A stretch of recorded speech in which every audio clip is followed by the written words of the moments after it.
در میان این همه آشوب، در دل این نااطمینانی و فشار، من انتخاب می‌کنم که ایمانم را نگه دارم.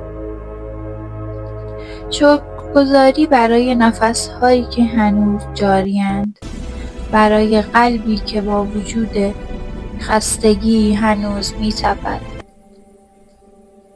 برای نوری که در تاریکی خاموش نشده است سپاسگزارم. خدایا پروردگارم، می‌دانم که ما در سختی هستیم، اما باور دارم هیچ رنجی بی حکمت نیست. هیچ شب تاریکی بی سپیده نمی‌ماند.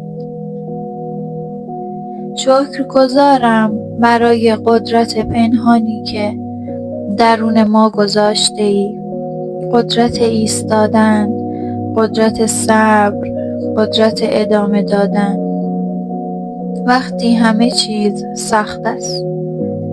خدایا، من ایمان دارم دلهای خسته ما تنها نیستند. امروز حتی اگر دستم خالی است، دلم پر از امید می‌کنم. آینده مبهم را به تو می‌سپارم، به دستان پرقدرت تو، و به تو اعتماد دارم. سپاسگزارم برای آنچه هست.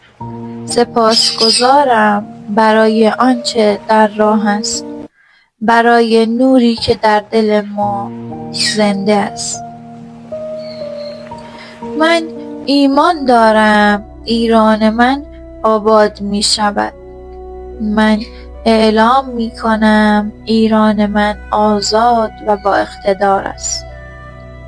خداوندا، سپاسگزارم برای کشور عزیزم که از سیاهی پاک شده است، که نور، آگاهی و آرامش در ریشه هایش جاری است. پروردگارم، من ایمان دارم به برخاستن، به ترمیم، به آینده‌ای روشن. سپاسگزارم که ایرانم دوباره در شأن مردمش درخشیده شده است. من ایمان دارم به شکوفایی این خاک، به عزت، کرامت مردمش، به آینده‌ای که با نور ساخته شده است.